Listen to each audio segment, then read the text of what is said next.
sa kick-off rally ng Alyansa para sa Bagong Pilipinas sa Lawag City, Ilocos Norte. Sa kanyang talumpati, tiniyak ng Pangulo na lahat ng kanyang kandidato sa pagkasenador ay walang dugo sa kanilang mga kamay. Mula sa bloody war on drugs ng nakaraang administrasyon. Tiniyak din po ng Pangulo na ang kanyang mga kandidato ay pinili among the best. Hindi ba sinabing the best in the West? Aba? At sa lahat ay malaya mula sa mga nakaraang kontrobersya, katiwalian at impluwensya ng dayuhan. Nanawagan din ito sa mga botante na maging matalino sa pagpili ng mga iboboto. I-reject ang pro-China candidates at huwag bumalik sa mga panahong ang mga nagpapatakbo ay gustong maging probinsya ng China ang Pilipinas. Parang nag-ibang pagkatao si BBM dito sa mga binasa natin na to, kumbatsero. Parang bumalasik eh. Oo nga, no? Parang biglang naging matapang ano kaya yun? Ba't kaya? Siguro tinitingnan niya si Abby eh. Tinitingnan niya si Abby Binay. Si Abby Better? Abby Better kasi nung bago mag-umpisa yung kick-off yung rally. Yung rally, nilabas natin yung payo ni Abby Binay kay Pangulong Bongbong Marcos. Ang payo ni Abby Better Binay kay BBM. Ako sabi niya baka matanggal ako sa alyansa dito sa tanong mo na to. Bakit? Sabi ko, ano ba ang gusto mong sabihin sa Pangulo? Dapat magkaroon siya ng political will. Dapat huwag siyang maging people pleaser. Dapat huwag siyang masyadong mabait. Sabi niya gano'n. Para nga palang napanood o napakinggan, at parang sinunod ang payo. Ayun pa naman si Abby sa kaliwa niya. Parang nakabantay na mabuti. Ako man nagulat do sa parang hindi personality ni BBM nitong first 3 years na nakita natin siya. Parang naging iba. Ano kaya yun? Bukod kay Abby Better. Ano kaya naka-impluwensya kay BBM? Si Manang Aimee kaya malamang. Naka-impluwensya sa kanya? Malamang. Kasi itong kapatid ko na to, matapang to eh. Pakitaan ko nga ng sarili kong tapang. Pasiklabang ko nga. Ano ba sabi ng Pangulo? Totally, ito hindi naman ngayon lang naman nagpakita dito eh. Tama. Ay mabuti, tama ho kayo at sumama po doon si si Senator Aimee Marcos. First time. At siya po'y kandidato talaga ng administrasyon. Kung doon sa patalastas sa mga telebisyon na napapanood ninyo, wala si Aimee doon. Wala pa siya doon.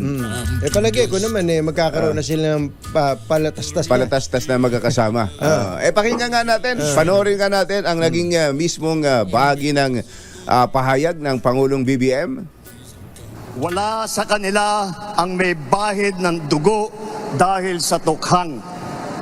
Wala sa kanilang kasabwat sa pagbulsa ng sako-sakong pera, pinagsamantalaan ang krisis ng pandemya, pinabayaan ang ating mga kababayan na magkasakit at mamatay. Galit Wala sa kanila ang mga pumapalakpak sa China at natutuwa pa kapag tayo ay binobomba ng tubig. Tinatamaan ang ating mga Coast Guard, hinaharang ang ating mga mangingisda, ninanakaw ang kanilang huli. At bukod pa ron ay inaagaw pa ang mga isla natin para maging bahagi ng kanilang bansa.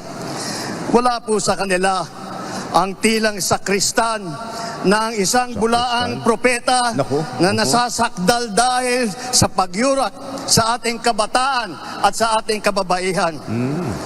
Wala sa kanila ang tagataguyod ng pugad ng krimen, ng sentro ng paglalapastangan ng mga kababaihan na mga pugo.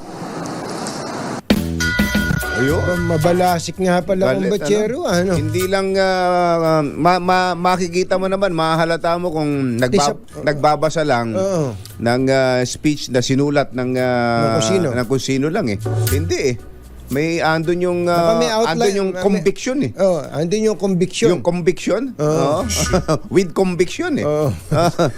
Yung bang Diba? siguro kung meron man siyang binabasang outline doon. Outline, oo. Baka siya sumulat doon. Oo. Saka yung yun nga, yung delivery niya sa kanya galing talaga yung laman ng kanyang sinasabi. Parang iba nga. Baka Ayan. naman sa umpisa lang yan, Mr. President. Sana hindi. Sana tuloy-tuloy na yan. Lalo na kung pag-uusapan pagpuksa sa kasamaan. Yan. Oo. Kaya siguro nagulat din pati ang mga kandidato niya eh. Ha? Meron ka bang magigising sa mga yon, Yoel? Kung sino man sa mga yon ang pwede nating gisingin. Hindi, sabihin natin agreeing kayo. Agree.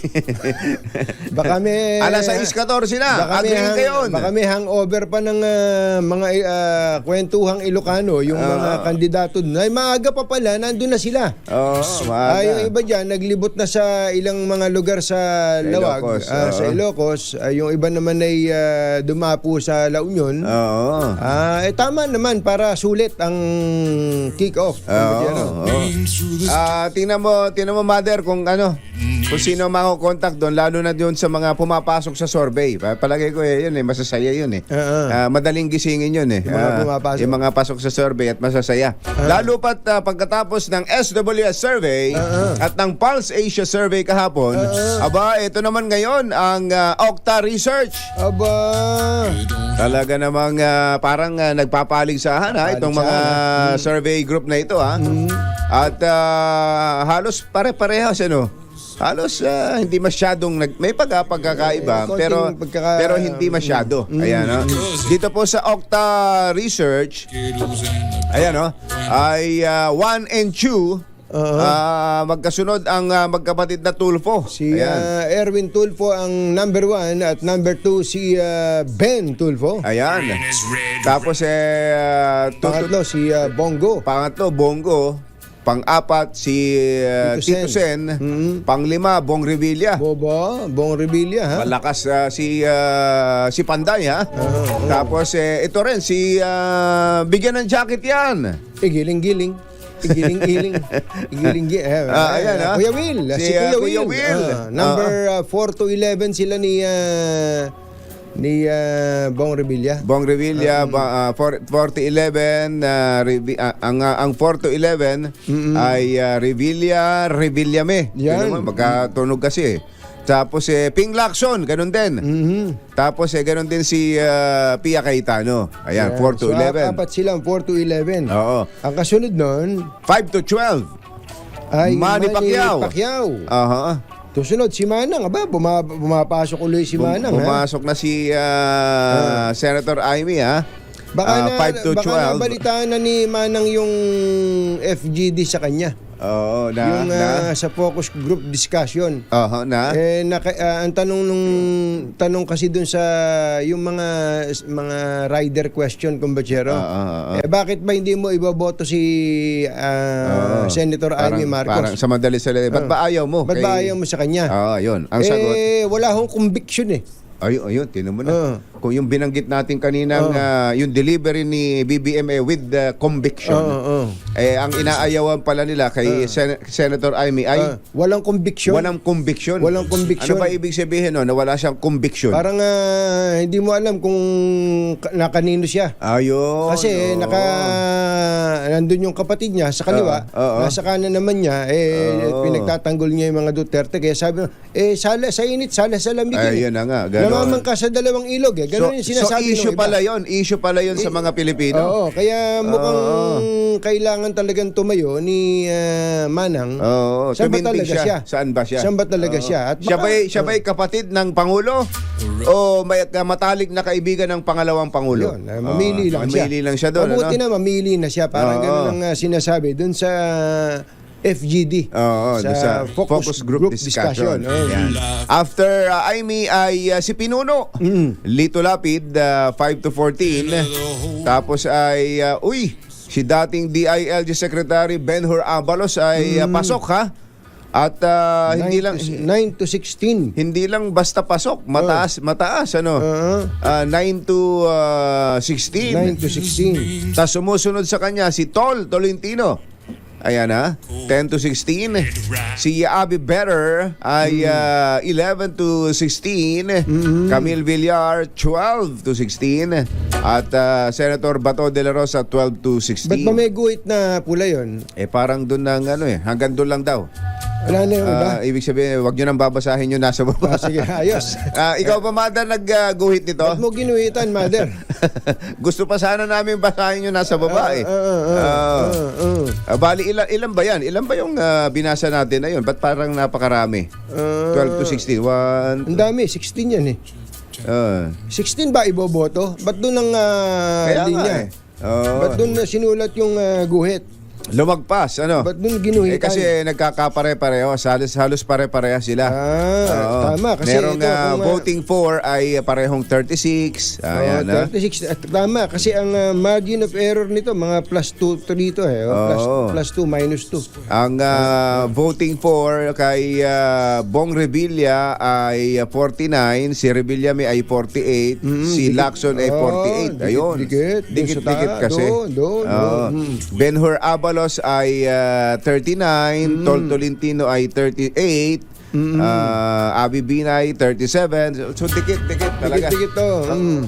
So kumbaga kapag ka nagtulakan, sila magtutulakan. Ayan, sila magtutulakan. Paano yung lampas na sa pula?